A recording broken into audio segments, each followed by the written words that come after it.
Hey guys, what's going on? I'm using the Season of the Witch Beltane. It's more like a summery spring type deck. Last reading, we got a divine couple, so I'm happy about that. We're using the Amor deck to clarify, which is really making the reads a lot better. So let's get started.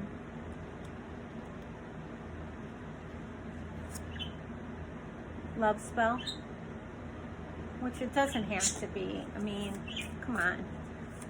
You can be making like cookies for your man, taking him out, you know.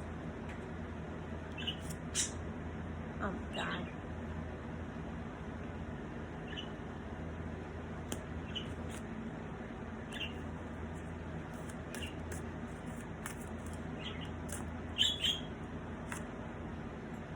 No, we just had that.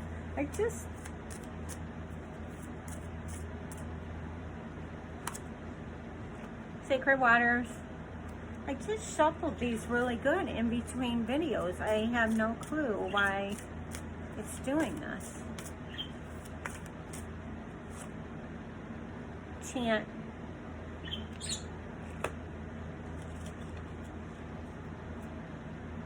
Milk and butter. I'm taking it. We need it. Pegasus. What's left is earth worship.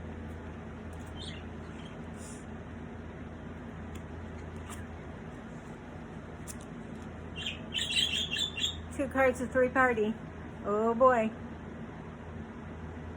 Chant means they're talking on the telephone, meeting in person, texting, sexting. You found out about it. You found out about it and you're pouring out your cups. You're stuck in the milk and butter. The sun is coming out, so you're going to get out of this. The depression will lift eventually. I know, I'm going through it. It's been a long, hard road. The Pegasus is one of these three, you can see. She's under the cloak of darkness, and it could be him too. They're driving the car and they're not to be seen. They're getting away with doing whatever they're doing. The wings carry them to wherever they're going. Could mean text messages, people text and drive, all that kind of stuff. It's disgusting.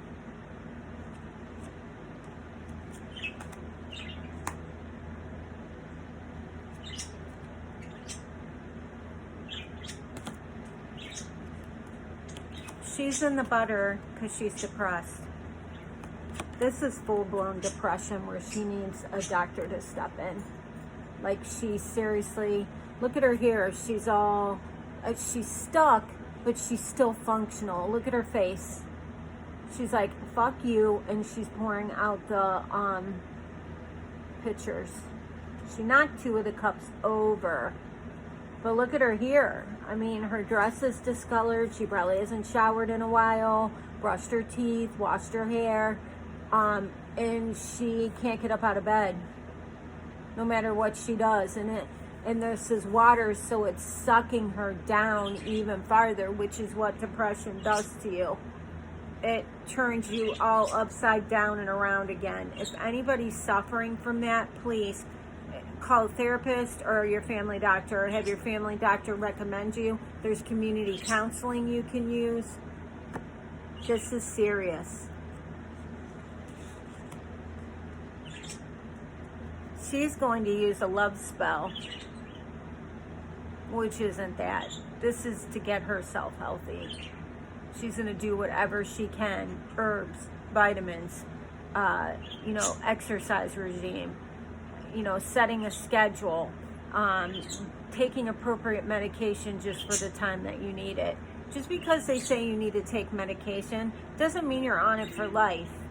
You take it for the recommended time that they have you take it, then you go for evaluation and maybe you don't need it anymore, or maybe they need to extend it. You want to feel better. You don't want to end up killing yourself. And if you're thinking about suicide, which I hope not, because no man is worth that, or woman, 988 is the suicide prevention line. It's either 988 or 998. You're going to have to look it up. Yeah, I mean, have that handy on your phone. Even if you're not going to do anything to yourself, the hotline talks to you. They'll talk to you all night. I mean, they don't have a problem with it. And half the time when they talk to you, it's not even clinical. They'll listen to you when you're bitching about this. They're going to listen to you and offer suggestions, because they hear other people like yourself that call in, because sometimes you need a third-party person to speak to. And they'll make a determination if an ambulance or somebody needs to be sent out, or a police officer. And I'll tell you from experience, don't go to the hospital and try to get a bed. Like, don't walk into the hospital, because when I did it way back when, I had to wait 24 hours. Like, they had me in this room, everything locked down. Like, they had these metal shutter things that went over all the equipment in the room, and they treat you like garbage, and everybody's like peering in to the room, because they had glass walls. There wasn't a solid wall, it was glass. So they're like peering into the window to see what was going on or what I looked like. My ex-husband told them to shut the curtain. He didn't want it open. And they're like, no, we need to leave the curtain open because she's, suicidal. Well, there's nothing I could have done to myself in there because everything was locked down. So he went out to the nurse's desk and he screamed at them, and they pulled the curtain shut.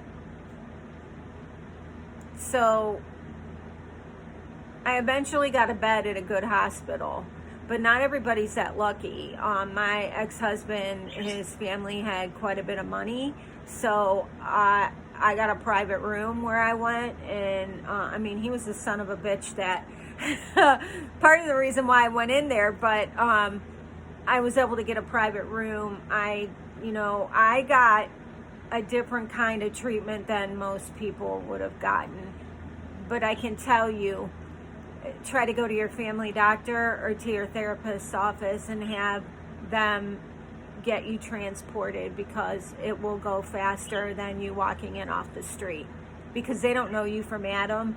If your doctor sends you, then there's like an order written, and they can, there's somebody that's going to come in the room and they're going to do an assessment on you to see exactly what's happening. An assessment is a series of questions. How long have you felt like this? How long have you been depressed? Are you able to get up and bathe? Are you feeding yourself? Are you able to go on errands? Are you attending school, attending work? What's your mood on a scale of 1 to 10? How agitated are you? On a scale to 1 to 10, how many hours do you sleep a day? It's shit like that. So when you do go in there, or if you have to go in there, which is no shame, be honest with them. Even when you go to therapy and they have that paper that they hand you, it's a mood assessment. You usually fill it out in the waiting room. Fill it out honestly. It's not like they're going to lock you up or, whatever. It's to help them gauge what's going on with you, so they don't have to pull it out of you to get the information. Because sometimes when we go into therapy, we don't always want to talk, or we lied to them. I've lied to the therapist. I've lied to him more than once. But it eventually comes out. It'll come out like a month or two later, and he'll be like, hey. I'm like, yeah, I lied to you. I don't do it anymore, but they can read body language, your speech patterns, if you're looking at them when you're talking to them, what you have on. When I get really depressed and down, I mostly wear all black. or I really don't put makeup on and I don't fix my hair. And over time, you'll start to know your triggers. What red flag, green flag. On your red flag, you might not wash your hair, you might not shower regularly, you might not eat, open your mail, don't go to work, don't go to school, don't speak to people. Green flag, you wash your hair. You need to pick up on those triggers. So when it starts happening right in the beginning, you can get a hold on it. Either get your medication tweaked or something. Be talking to your doctor about it. So, in my personal experience, it's better to work with a psychiatrist and a psychologist or a PhD. I would not even bother with and I know people are going to get on me about that, I wouldn't bother with a social worker. Their degree is a lot different, and they study different methods, which isn't a bad thing, but I just think a PhD and, psychology, most of the time they're the same thing, and a medical doctor and a psychiatrist, they're more specialized and they've gone to school longer and they've studied different things than what a social worker studies. A social worker is awesome. They help families out, don't get me wrong, but when you have like mood disorder or whatever, you need to go to a psychologist or a PhD that specializes in mood disorder, because a lot of times people can't diagnose it. ADHD has its host of own problems, borderline, bipolar, schizo, they all have their own, little quirks and stuff. And a lot of times, from what I've been told, the therapists don't know to look for it, or they aren't specialized in it. So I don't know, that's just a word to the wise. But hey, the important thing is you're coming out of it.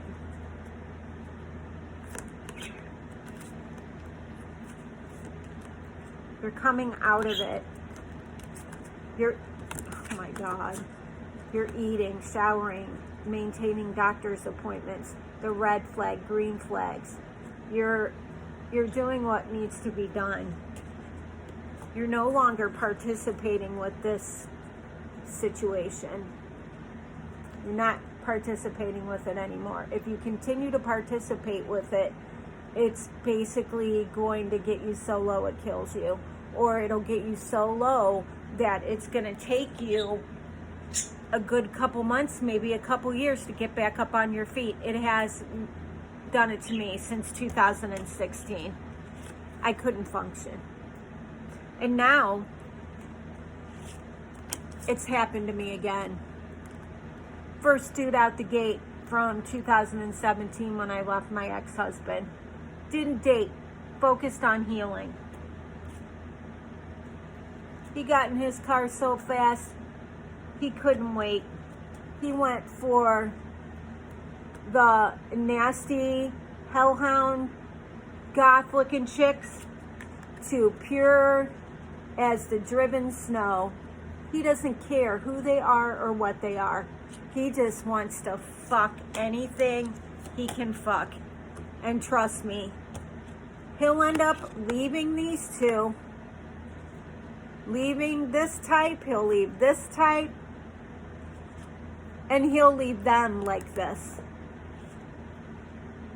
But they're not as smart enough to pour out their mistakes and the toxicity. These will not be that smart. They'll sit in this. It's sad but true. Take my advice with a grain of salt. When I set this channel up, I wanted to help people, and hopefully I am helping you guys. So that's enough for right now. I'll be doing another one. Please like, subscribe, and share. So, never thought I'd be saying it, but hey, see you later.